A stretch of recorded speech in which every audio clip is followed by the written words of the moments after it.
On fait son cinéma. Prise pub.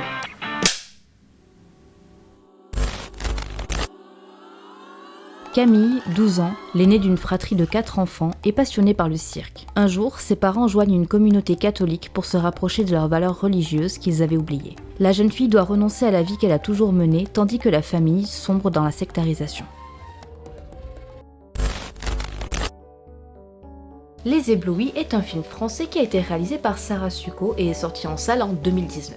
Il s'agit du premier long métrage qu'elle réalise. Elle a commencé sa carrière en tant qu'actrice et on peut la retrouver dans le film Discount de Louis-Julien Petit, L'Enquête avec Gilles Lelouch, Demi-sœur 2 et avec Josiane Balasco, La Belle Saison de Catherine Corsini ou encore Les Invisibles. Des films et des rôles assez différents les uns des autres mais toujours avec une forte présence à l'écran. Elle a écrit Les Éblouis en collaboration avec Nicole Silol parce que cette histoire est aussi la sienne et son passé étant similaire à celui de Camille, la jeune adolescente dans le film. Par conséquent, elle avait besoin d'un autre regard pour le bien du film. Et personnellement, je trouve que c'est mission accomplie, ce film est un bijou. Le tournage a eu lieu à Angoulême, à Charras, à Ségonzac et à Châtellerault. Le film a reçu le prix Cinéma 2019 de la Fondation Barrière, le prix Célestine 2019 du Festival du film français d'Helvétie, le prix du meilleur film pour la 17e édition du festival Alice Celacita de Rome, ainsi que la Salamandre d'Or et le prix d'interprétation féminine pour Céleste Brunkel au Festival de Sarlat. Il a aussi été nominé au César 2020 dans la catégorie Meilleur espoir pour Céleste Brunkel. Dans le casting, on retrouve Camille Cotin,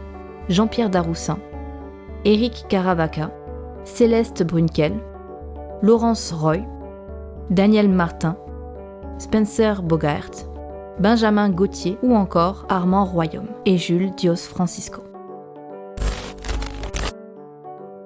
Comme je l'ai mentionné précédemment, le film résonne particulièrement pour la réalisatrice car il est une part de sa propre histoire et pourtant elle précisera que la réalité a été bien pire et bien plus intense que ce qu'elle nous a montré à travers son film et avec la communauté de la Colombe ou communauté du Berger. De ses 8 ans à ses 18 ans, elle a vécu dans une communauté charismatique et c'est donc bien de dérives sectaires au sein de l'église catholique et pas d'une critique de la religion catholique qu'il s'agit dans le film Les Éblouis. Comme ça, tout est clair. La religion accepte l'individualité de chacun et son libre arbitre. Elle accepte que l'autre puisse penser autrement. Et bien que l'obéissance reste une vertu importante, La religion ne s'immisce pas dans la vie personnelle, professionnelle ou politique de l'individu. Elle accepte une forme de remise en question et les enfants sont confrontés dans leur éducation à des pensées différentes de la leur. Dans une secte, les enfants, même si parfois ils restent à l'école, sont mis à l'écart du monde et doivent par exemple arrêter le cirque ou le théâtre, comme il a été demandé à la réalisatrice lorsqu'elle était enfant. et qu'elle n'a pas fait d'ailleurs suivant les cours en cachette. Dans la communauté, on m'a dit, tu sais, le théâtre, c'est le mensonge. Et le Seigneur, il aime pas le mensonge. Et pour toi, c'est comme pour une alcoolique. Il faut pas qu'il travaille dans un bar, et ben toi, tu vas devoir arrêter le théâtre.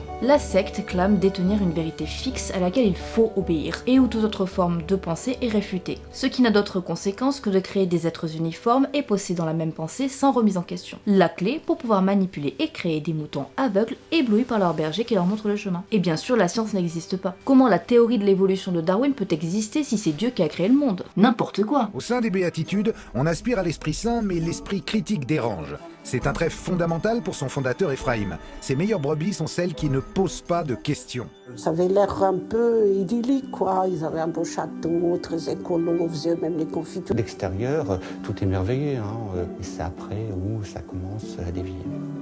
La communauté des béatitudes dont le film fait référence fait donc partie de la communauté catholique. Elle a été créée par Gérard Croissant en France en 1973. Elle est de la mouvance du renouveau charismatique approuvée par l'archevêque de Toulouse et considérée comme une famille ecclésiale de vie consacrée. Aujourd'hui, elle s'étend sur 26 pays. À partir de 1996, d'anciens membres commencent à dénoncer des dysfonctionnements et abus et des manipulations mentales conduisant à l'infantilisation des fidèles. Prostré des nuits entières dans l'église, en larmes, incapable de bouger, ça a été un enfer. Je n'aurais jamais dû vivre de telles dérives dans une communauté reconnue par l'Église catholique. Pour moi, c'est une imposture.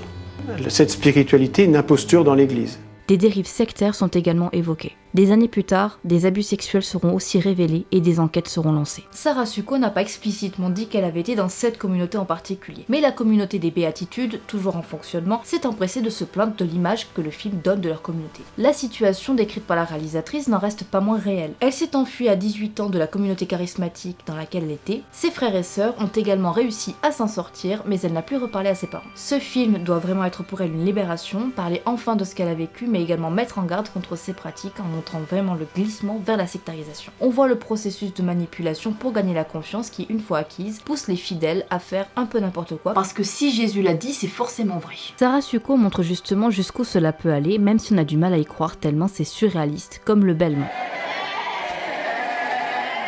Mais aussi des séances d'exorcisme qui amènent à la création de faux souvenirs, toujours liés aux parents, ou en tout cas à la famille pour les éloigner d'eux. On voit que le plus terrible dans l'histoire, c'est ce que vivent les enfants qui suivent leurs parents dans cette communauté. Ils n'ont pas vraiment le choix, et ils se retrouvent au milieu, perdus.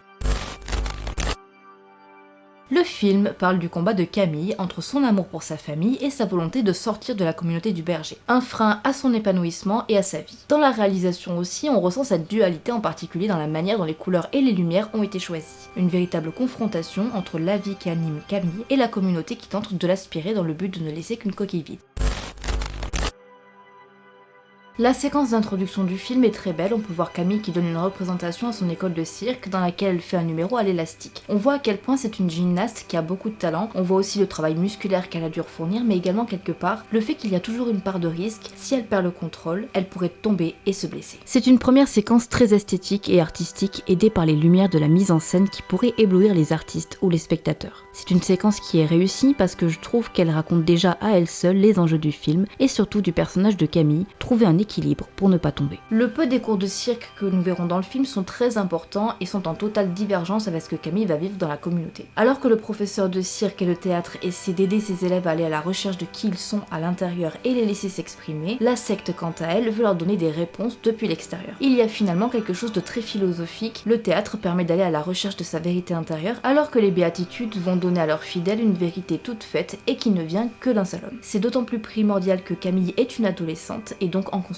L'intérieur de la maison et de la chambre du personnage en atteste, il y a des couleurs orangées qui apportent de la chaleur et de la vie, avec beaucoup de lampes, alors que dès que l'on passe à des plans qui sont en lien avec le berger, la couleur émane des chandelles comme si on faisait un bond en arrière dans le temps. Un peu comme quand le berger interdit à Camille de continuer le cirque car elle se serait moquée de leur religion et continuer serait dégradant pour le corps. C'est le début de la chute de son monde, d'une descente vers la destruction. Mais elle saura tout de même tout au long du film ramener des lueurs de vie, comme par exemple la séquence de prière avec son frère qui ramène de la légèreté et de l'humour à la thématique dramatique du film. Dès que la communauté du berger commence à resserrer son emprise sur la famille Lourmel, les couleurs commencent à s'affadir, qu'il s'agisse de l'éclairage des scènes, comme dans les vêtements des personnages avec des couleurs bleu, marron ou beige, qui tendent à effacer les personnages dans le paysage. Mais pas de noir, c'est la couleur du diable. On remarque aussi que l'intérieur de la maison, en début très fourni en meubles et œuvres d'art, se vide petit à petit jusqu'à vendre l'appartement et tout laisser à la communauté. Ce qui est très intéressant dans la mise en scène et le choix du point de vue, c'est qu'on glisse avec Camille au cœur de cette communauté. On se dit que c'est vraiment bizarre ce qui se passe, mais c'est lorsqu'elle sort de ce cadre qu'on peut témoigner du fossé qui la sépare du monde extérieur. On assiste à une inversion des rôles, le berger a réussi à les infantiliser, les parents partent et laissent leurs 4 enfants livrés à eux-mêmes et c'est Camille qui devient à 14 ans l'adulte responsable d'eux. La communauté s'apparente de plus en plus à une chape de plomb. On le voit à de multiples reprises, par exemple lorsqu'une partie de la communauté en cercle autour de Camille veut qu'elle demande pardon. C'est une scène très oppressante. On le ressent aussi alors que Camille est isolée du reste de la communauté. Les lumières orangées que l'on voyait au début du film, son univers chaud, le reste de la communauté, plongé dans une lumière naturelle blanchâtre et froide. Le souffle de vie ne tient qu'à un fil. Camille pourrait être engloutie par le berger à tout moment. Enfin cela avant le moment inacceptable, l'action de trop pour elle comme pour nous. Lorsque son plus jeune frère ne parle plus, il n'y a pas beaucoup de place au doute, il y a d'autres mauvais traitements qui sont perpétrés sur les enfants. Elle finit par craquer et demander pardon. Plus tard, alors qu'elle cherche son plus jeune frère Benjamin qui ne parle plus, elle découvre l'horreur et voit des abus perpétrés sur lui.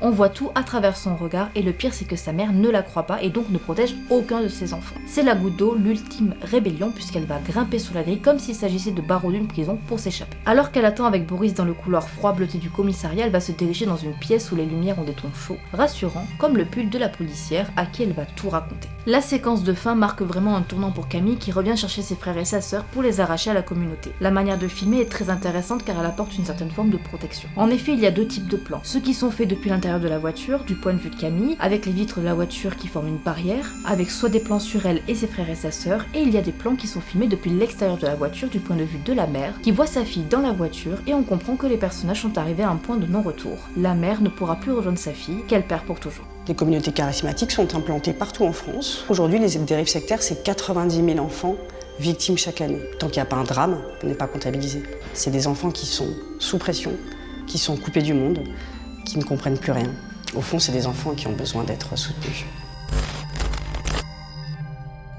Un film bouleversant, juste et dénonciateur bien qu'il ne porte pas un jugement de valeur. Il se place surtout du point de vue de Camille pour en montrer les problématiques, d'abord pour les enfants, ados, à quel point c'est difficile de les forcer à changer de vie aussi radicalement. On le voit, Camille à son âge a déjà développé son libre arbitre et sa propre pensée. Et de l'autre côté, avec son frère le plus jeune, comment les enfants aussi jeunes sont facilement manipulables somme toute, et que donc les embrigader dans une communauté religieuse ou autre s'apparente à un lavage de cerveau, car ce n'est pas un choix. Un film qui dénonce aussi les dérives sectaires de ces communautés, mais avec ce message d'espoir à travers le personnage de Camille, déterminé à se sortir de cette situation avec ses frères et sa sœur. Un film très beau, du scénario à la réalisation, au jeu sincère et juste des comédiens. D'ailleurs, je voudrais finir cette vidéo en parlant du casting qui est juste parfait et sans aucun faux pas. Camille Cotin est époustouflante avec un rôle très différent de ce qu'elle a pu jouer, loin de la connasse que j'aimais déjà. Mais elle ne se laisse pas mettre dans des cases. Jean-Pierre Daroussin est très crédible dans son rôle du berger parce que justement, il n'est pas question d'en faire un méchant, mais de montrer sa double facette, que les apparences sont trompeuses. Céleste Brunkel est une révélation dans ce film qu'elle porte avec douceur et force, ou encore Eric Caravaca qui interprète ce père effacé qui, malgré les arrangements qu'il s'est trouvé en début du film, s'abandonne à la communauté jusqu'à la défendre. Il est aussi tout en complexité, mais l'acteur ne porte pas de jugement à ce personnage. Et pour finir, la performance des plus jeunes m'a laissé sans voix, la facilité à s'engager dans leur rôle et à en transmettre les émotions. Si vous n'avez pas vu le film, je vous l'ai totalement spoilé, mais je vous conseille d'aller le voir quand même. C'est la fin de cette vidéo, n'oublie pas de t'abonner à la chaîne et de me laisser un petit commentaire, on se retrouve très vite.